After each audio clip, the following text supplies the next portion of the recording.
Hey everybody, Dan Ledbetter, editor and publisher of the new VW Trends magazine here. Super excited, number one, to be back in the Volkswagen fray, and even more excited to be here with our cover model, Shannon Ray. So good to see you after, 35 years. Probably about that. About 35 years. Now, I don't know about you, but I think I held up pretty well over the 35 years. I look good. No, the cameraman's going, kind of, sort of. But you look great, and that's the most important thing. So right off the bat, let's get right into the important question. So chicken fingers or wings?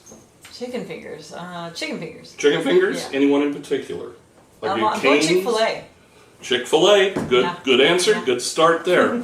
So let me ask you this. So the first time I met you was probably 1985 at a Johnny Speed and Chrome event. Wow. That's when I first started with the magazine. I barely knew how to use a camera, number one. I knew how to spell camera, but I never used one.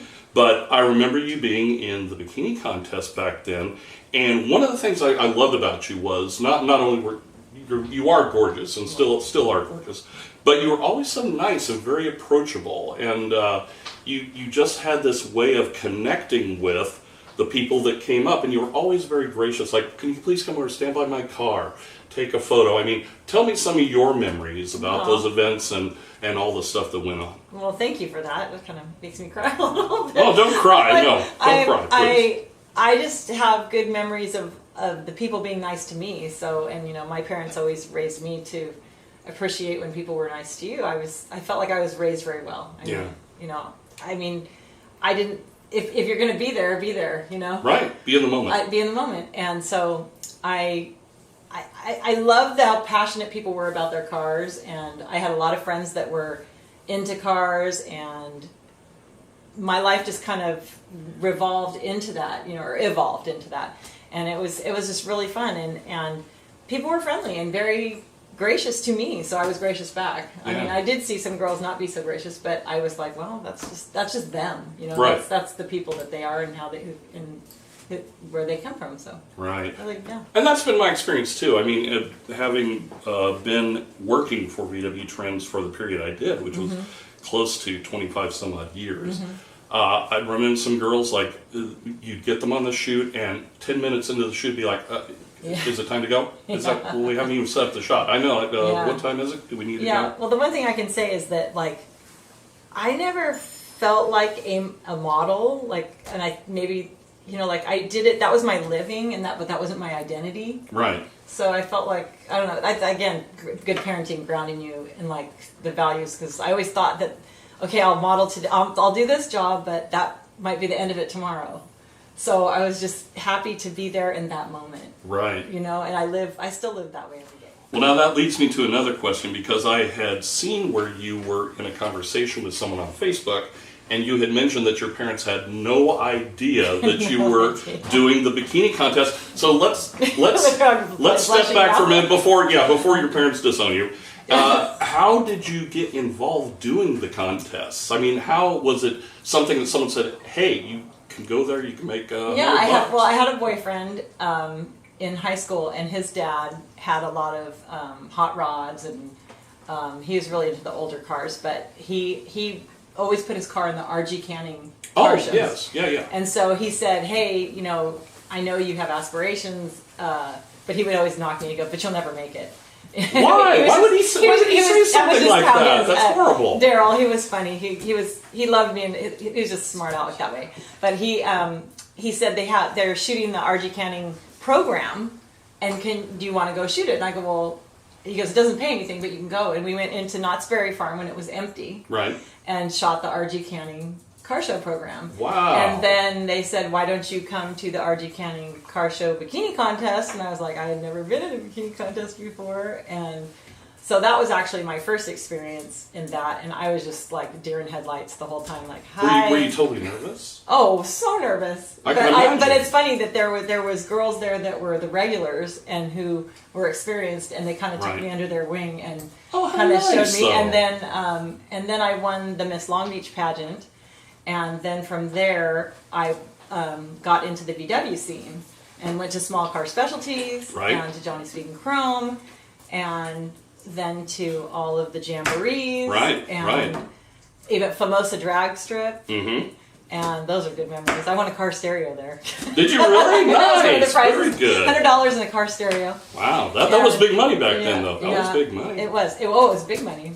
And so I did a ton of bikini contests making money. You know, Right. just making money. And I'm glad they don't do those today anymore. You know what? That's very true. You know. My other job that I worked, we tried to do a swimsuit contest. You can't get anybody to show up unless you say, I'll pay you this money. It has to be money. And then, like, the one thing that I found, as I felt like I hit it in the golden moment. Because life was so easy and fun, and people were not crude and rude, and they had manners. And, you know, I mean, there's the guys yelling certain things, but I was like, whatever. But the thing that I found when I was doing it was that people were just doing it. There wasn't any crude, rude, behind the scenes thing. Right. And it wasn't sleazy and it wasn't weird. sleazy, but as it got later in my career, I could see it going down a path that I was like, I'm done with this. Right. Because girls started doing things that I'm going, I'm not doing that. You know, like they would say, grab your ankles. Oh, right, or skin to wing. So what I would do, stuff. I would lift my leg up and grab my. Oh, and grab the ankle. Very good. Way to work around. I am not doing that. That's you know? awesome. It was just so cheesy, and I'm like, well, we can do this and be pretty without being cheesy. Exactly. So you did a good job of skirting the question. Yes. So when did your parents find out? They found after I came home and I had body glitter on. my mom and dad were divorced, but my mom was like, "What is that?" And also the Ironically, that's how my parents found out too. When I came home with body glitter on. But also the JCs, the Junior Chamber of Commerce of Long Beach, they were like, "No more of that." When I was in Long Beach, yeah. So that was like a morality stipulation. Yeah, you had to be a goody good to be a pageant queen. So I made it through my year. I did a few more contests, and then I signed with a couple agencies, and away I went. Wow! So now that leads for a really long time. That leads me to another question, because we were talking in the car over here, and we were saying, well, I know she did covers and magazines and stuff. You also repped for a lot of products as well, yes, correct? Yes. Like, just throw some out. Well, one of my biggest jobs that I got was McLean Wheels. Mm-hmm. They were a wire wheel company, and they had. I wish I had a picture of that. Maybe they can throw it in the editing. It was a picture of me, like driving a car, right, with a little white dress on, blowing in the wind, and I was actually sitting on a milk crate. My feet were on phone books. I remember that. And my arms are out like this, and they had a blow dryer blow drying my hair because they tried to fan, but the fan made it too much. Oh, that's and hilarious. I had on my stomach. I was like, oh god, and it was so hard. And I was going, what is this gonna? How are they gonna do this? And this is before Photoshop. Right. They had two computers. I can't remember what they're called, but there's two computers. They had one on the East Coast and one on the West Coast. And it took out everything because they did not have Photoshop back in the horse and buggy days. And when the internet was hand cranked, what it was. No phones, no internet, no nothing. But anyway, there's pagers. Remember pagers? Right, I had a pager. So anyway, but they had this poster, and I went to the SEMA show, and I would sign 2,500 posters per day. Good Lord, talk about hand cranks. I was like, oh god. It was like that to where like you couldn't read my name at the end. They were going, you have to write better. It's like the doctor's signature at the end. It was. Yeah, and so I did 3 posters for them, and then also at the SEMA show I met John Diana from Peterson Publishing, and I ended up signing with him to be Miss Hot Rod Magazine for 3 years. Wow! And I did a poster for Hot Rod Magazine, Carcraft, and Sport Truck. And I did 25 weekends a year going to car shows. And signing all the I would leave Friday, come home Monday, leave Friday, come home Monday. And I would go, they would give me a plane ticket, a car reservation, and a hotel reservation and say, go. And so then I would show up, and I'd have posters to sign, and I met a lot of people over that, and people that I've connected with on Facebook. I wrote to a lot of boys, call me when you're 18. And they've been calling. They've been calling. Wow. How funny they remember. They probably had that tacked up on the wall. So yeah, so that was really fun. And, but the VW stuff, I have to say, has always been near and dear to my heart, because those fans have been the ones, like when Facebook first came along, those are the people who really reached out to me and touched me with stories that, like, really,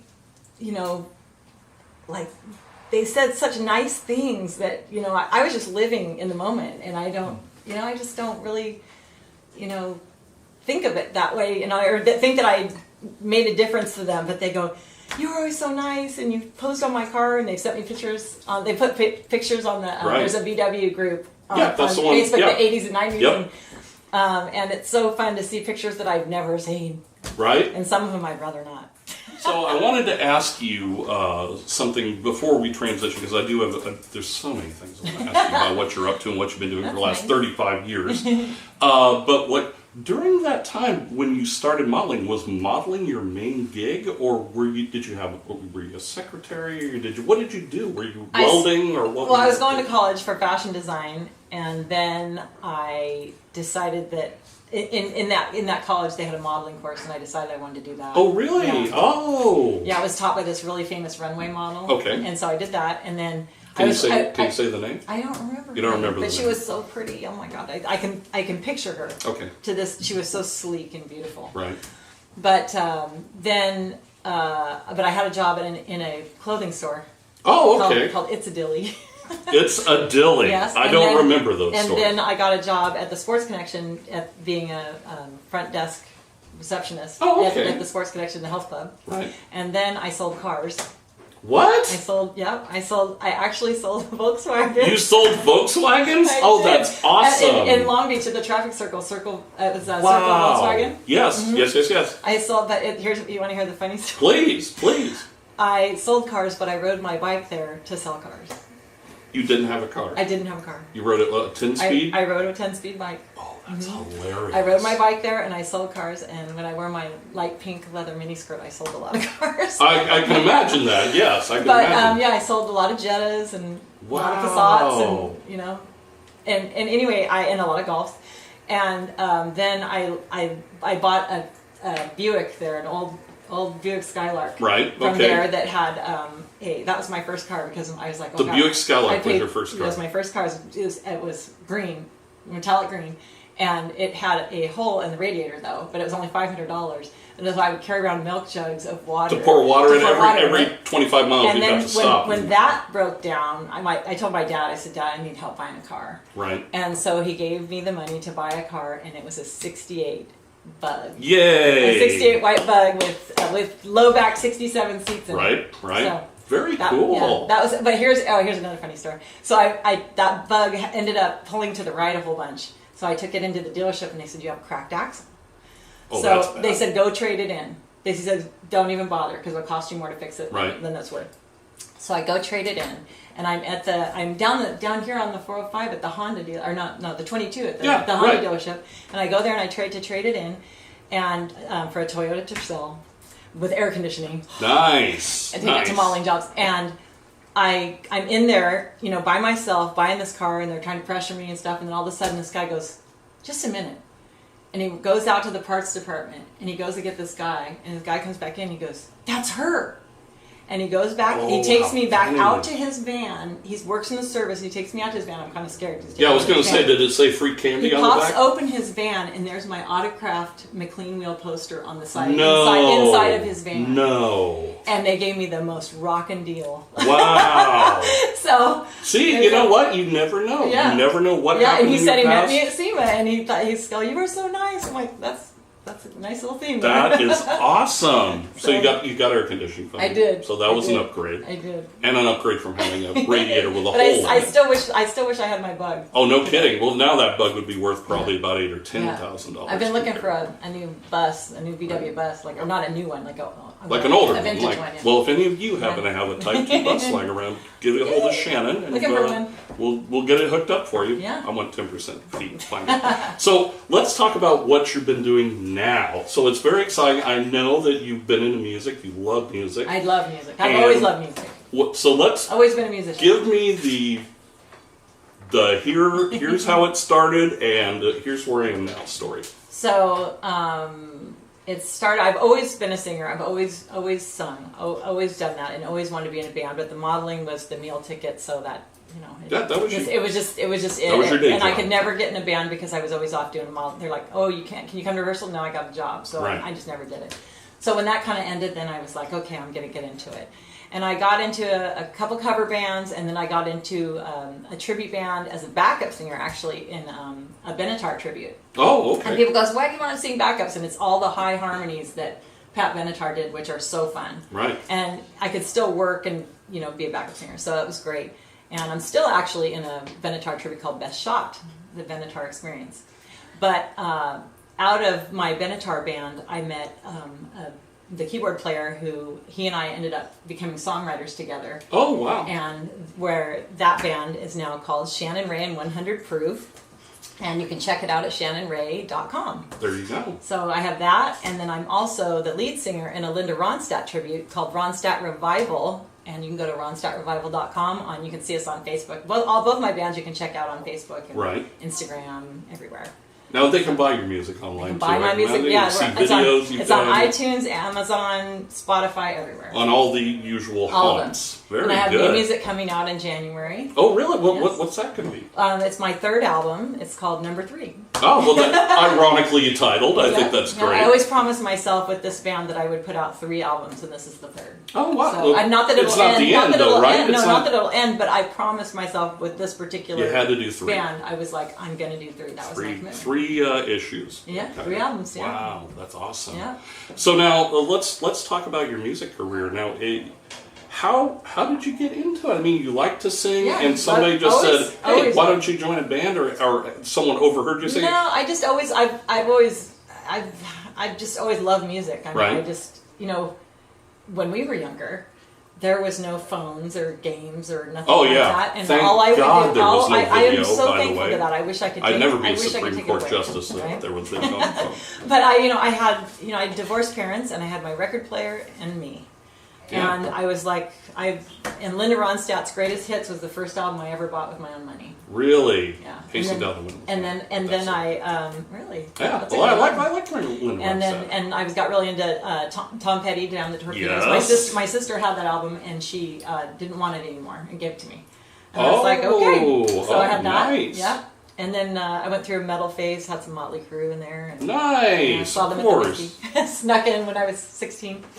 But yeah, I've always wanted to be a musician, and now is the time. Now, do you play the instrument? I don't. You do not? I don't. I'm just a singer. Well, I'm a drummer. I've been a drummer for 40 some odd years. Yeah. I've toured. If you need my an husband's extra a drummer. Your husband's a drummer too? So, I'm sorry. All right, well then I'm out of that. So. But my daughter, I have a 12-year-old daughter, and she plays guitar, viola, and piano. Holy And she's cow. actually a great singer too. So really? It's in the family. So you've raised a virtuoso. We have a very musical family. So that is which is awesome. Great. So people now, I mean, obviously now we're kind of in this odd time of the pandemic and all of this and the shutdowns. Mm-hmm. So where can people go see you? Like, are you planning on doing more touring and things? Yeah, we have shows booked already for 2021. I'm just hoping that it'll all kind of go away. Exactly, right? But I that's you mentioned these times, and I think that this is like filling my heart because I miss the simpler time, and I think we all do. Yes. We miss this, jamborees and just getting together. I mean, we need to, as humans, we need to be together. We are. We're meant to be social creatures. Yeah. We are meant to be social and creatures. I think, when I look on social media at like the VW Club, and I hear all you guys out there and girls saying, we all are just like connecting over our memories and the nostalgia of it all. So this is a really great thing to be here with you, and I love what you're doing. Well, we are super excited, and thank you. It has been such an honor to number one have you on our first cover. It's like there was no other model. I'm so excited about that. I know. I'm excited too. And thank you for sitting down and talking to us. It's been great. Yeah, the shoot was great. It was like walking back into time, and it did feel like it felt like a time warp or something. It was great. This is great. Well, thank you guys for listening in, and we're going to do this again with some other heroes and legends in our industry.